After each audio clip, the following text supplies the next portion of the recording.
이제 두 번째 시간 말씀드리겠습니다. 첫 번째 시간에는 매크로를 좀 어떻게 활용하시면 되는지에 대한 말씀을 좀 간단히 드렸고요. 두 번째 시간에 좀 드려야 되는 얘기는 요게 이제 실제로 이제 금리가 그럼 올라가면 어떤 식으로 매크로 환경이 자산 시장에 영향을 주는지 그걸 한번 잠깐 좀 생각해 보는 시간을 먼저 한번 가져볼게요. 네. 첫 번째, 그럼 금리가 올라가면 어떤 일이 벌어질까? 요걸 한번 잠깐 생각해 보는 겁니다. 자, 금리가 올라가면 제일 먼저 영향을 받는 게 뭐냐면 채권이 영향을 제일 많이 받아요. 채권이. 자, 채권 한번 볼게요. 여러분들 한번 이런 질문 한번 드려볼게요. 올해 주식이 깨졌어요. 주식이 깨졌어요. 그리고 이제 채권도 깨졌거든요. 금리가 올라가면서 채권이 꽤 많이 깨졌어요. 네. 국채 투자도 많이 깨졌어요. 국채 투자하면 원금 손실 나나요, 안 나나요? 나라가 안 망한다고 가정하고 국채 투자하면 원금 손실 나요, 안 나요? 안 나요? 근데 왜 깨졌죠? 이상하지 않으세요? 자, 여쭤볼게요. 정기예금 하면 은행이 안 망한다면 정기예금 하면 원금 손실 나요, 안 나요? 안 나죠. 근데 올해 국채 펀드가 마이너스 한 10몇 프로 되거든요. 그럼 국채는 손실이 나고 정기예금은 안 나면 은행 정기예금이 국채보다 안정적인 건가요? 앞뒤가 다 꼬이지 않아요? 왜 그러죠? 그렇겠죠. 예. 한번 잠깐 볼게요. 그러면 어떤 식으로 보느냐면 이렇게 보시면 될 것 같아요. 자, 우리가 채권 대신에 이거를 정기예금이라고 한번 해볼게요. 정기예금인데 이 정기예금은 중도해지는 안 됩니다. 중도해지는 안 돼요. 정기예금 한번 가볼게요. 제가 은행에 갑니다.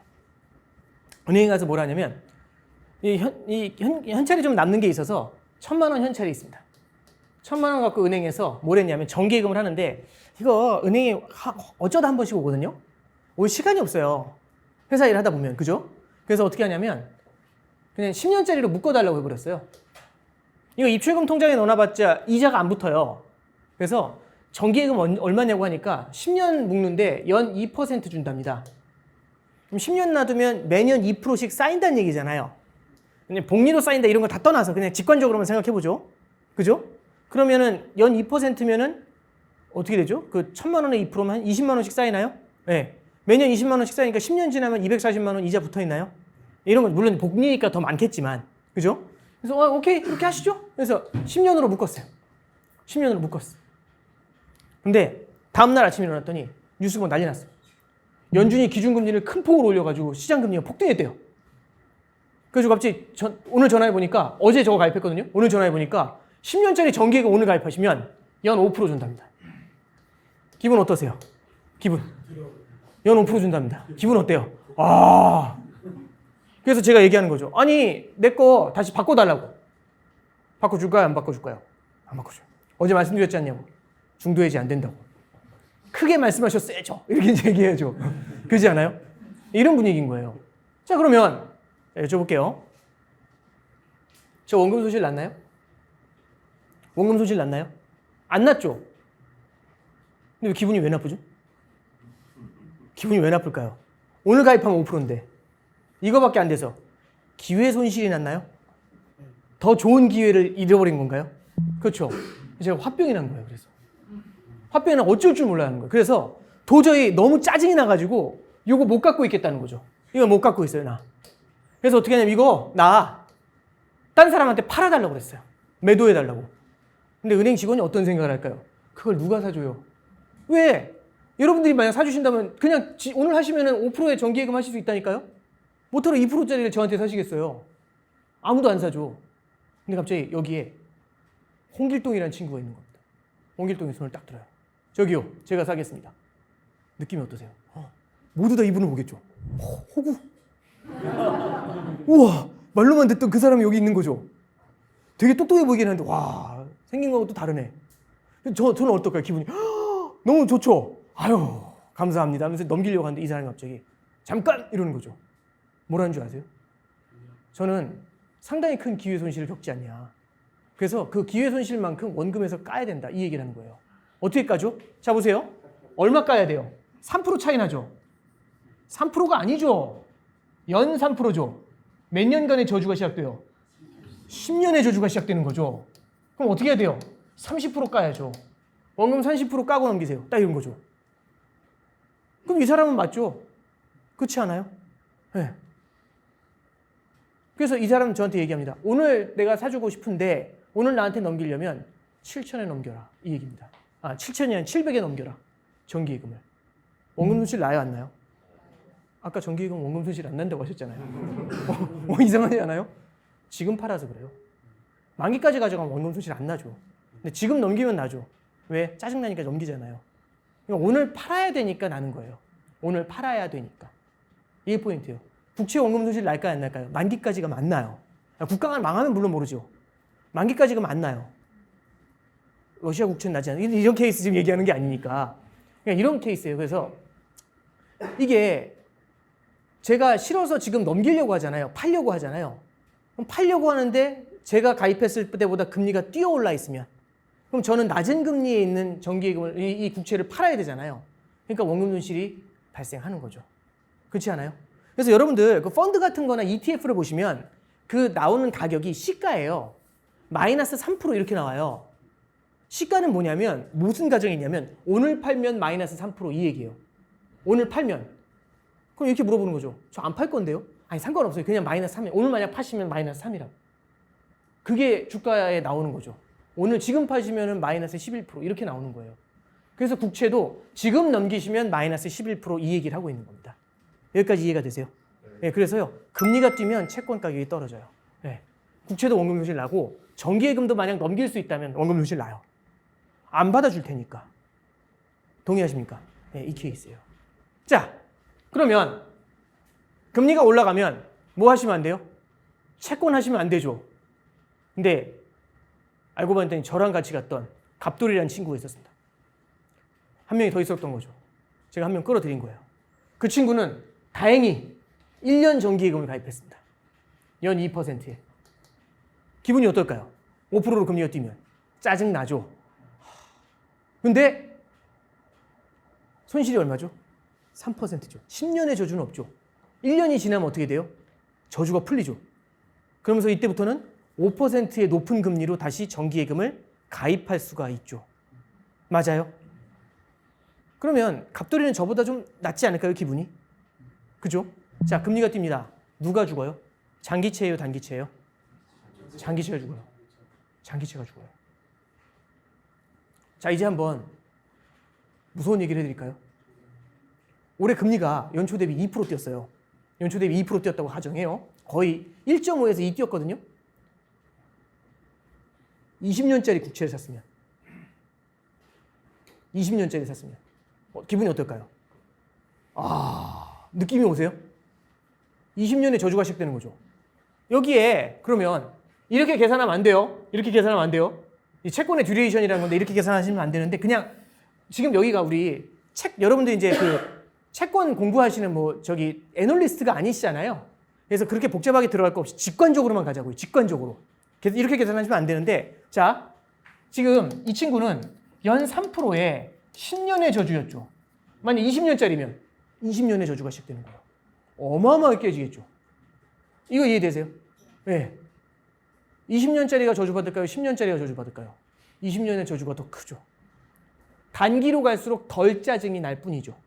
이해되세요? 자, 그러면 우리가 이 차트를 한번 잠깐 볼게요. 작년도 지난 이제 한 2년 정도 2020년도 6월 달부터 해가지고 2020년도 6월 달부터 해가지고 한번 흐름을 봤어요. 자, 이거는 금리가 아니라 장기채 ETF의 가격을 가져온 겁니다.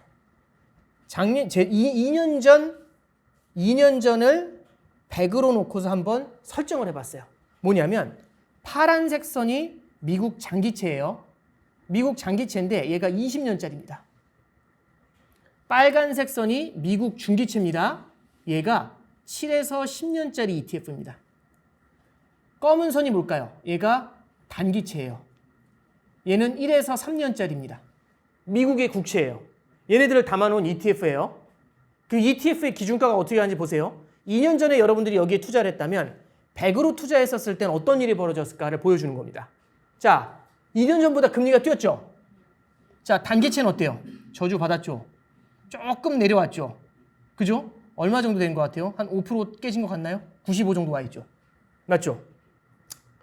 7에서 10년짜리 중기채는 야, 한 15% 보이나요? 말씀드리기가 좀 벅차네요. 마음이 좀 죄송스럽네요. 얼마 깨졌죠? 30% 깨졌죠. 네, 이렇게 돼요.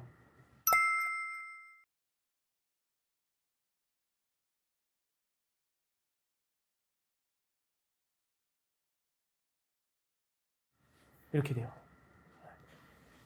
다시 여쭤봅니다. 국채는 원금 손실 나나요? 그래서 우리가 채권 투자를 할 때도 조심하셔야 돼요. 국채니까 원금 손실이 안 나요. 어우, 큰일 납니다. 아, 무서운 얘기예요. 무서운 얘기. 큰일 납니다. 채권이 장기채 같은 경우는 만약에 금리가 내려간다면 장기채는 어떻게 될까요?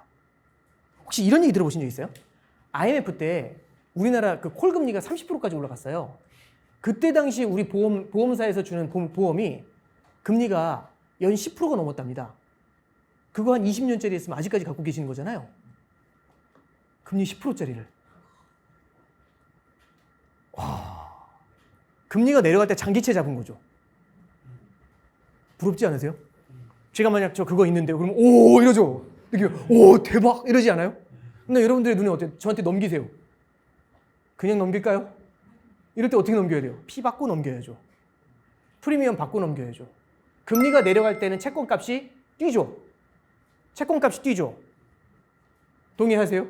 네. 이게 포인트예요. 그러면 금리가 내려갈 때는 장기채가 좋아요? 단기채가 좋아요? 장기채가 좋아요. 자, 지금 미국 10년짜리 국채 금리가 3.5까지 올라갔었어요. 3.5까지. 금리 인상 우려를 반영하면 더 뛸 거라고 생각을 했는데 그게 지금 오늘 새벽에 얼마까지 내려왔냐면 2.8까지 내려왔어요. 0.7 내려왔죠. 느낌 어떠세요? 오, 지금 이제 여기서 순식간에 계산하시면 대박. 계산하시면 돼요. 순식간에. 얼마가 오른 거죠 그러면? 직관적으로만 하면. 0.7%만큼 금리가 내렸잖아요. 지금 오늘 가입하시면 10년짜리 2.7이에요. 근데 불과 한 달 전에 하셨으면 10년짜리가 3.5라니까요. 어느 게 좋아요? 3.5였으면 대박이죠. 금리가 내려올 때는 장기채를 쥐고 있으면 돼요. 금리가 내려올 때는.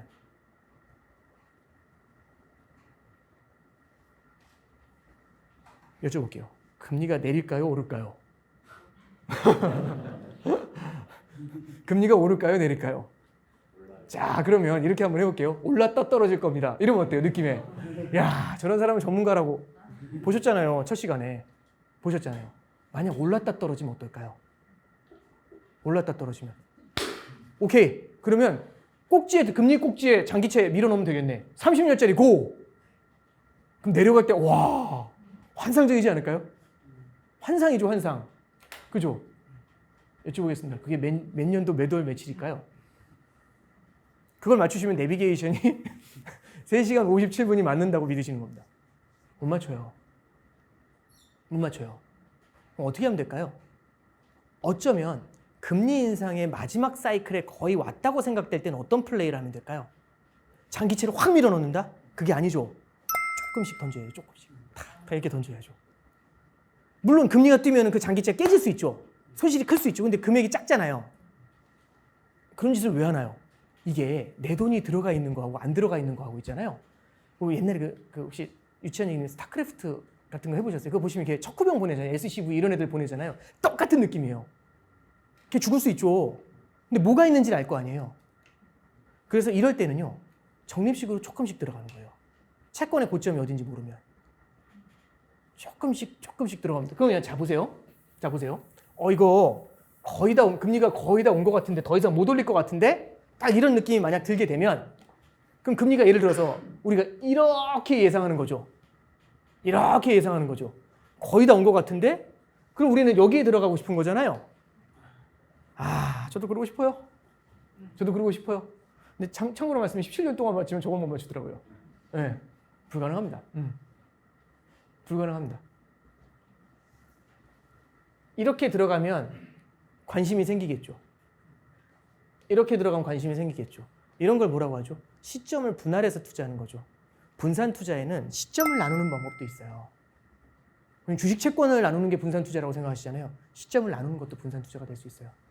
어떤 때는 장기채가 주식보다 더 오를 때도 있어요. 금리가 확 내리꽂히면 장기채에서 입이 찢어지거든요. 너무 좋아서. 한국은행이 금융위기 때 금리가 5%였어요. 그때 당시 5에서 7% 됐거든요. 근데 금융위기 때 여기서 금리를 더 인상을 해야 돼요. 왜냐하면 외국인들이 빠져나가고 있잖아요. 외국인들이 막 빠져나가고 있어요. 그럼 무섭죠? 후달리죠? 그럼 어떻게 하면 2% 더 줄게 이거밖에 없어요. 그래서 금리가 계속 올라가요. 이게 우리나라 금리가 막 7% 이렇게 올라갔거든요. 국채금리가. 근데 그때 딱 기가 막힌 소식이 하나 터집니다. 어떤 얘기가 나온 거냐면 여기서 통화 수합을 하겠다는 소식이 터져요. 이게 08년도 10월 27일이었습니다. 이게 뭔 소리야? 라고 듣지 마시고 잠깐만 생각해 보세요. 여러분들이 저한테 투자한 투자자예요. 외국인 투자자. 여러분 다 머리 다 노래요. 얼굴 다 하얗고 코 오똑하세요. 한국말 못해요. 다 영어 하는 사람들. 여기 뉴욕. 제가 한국. 딱 보니까 얘가 너무 힘들어하는 거예요. 왜 힘들어하냐면 여러분들이 달러로 투자한 거 못 받을 것 같은 거예요. 왜냐면 달러가 부족해서. 끝날 것 같은데 근데 통화 수업이 뭔지 아세요? 달러 마이너스 통장 열어주는 거예요. 연준이. 돈을 찍을 수 있는 애가.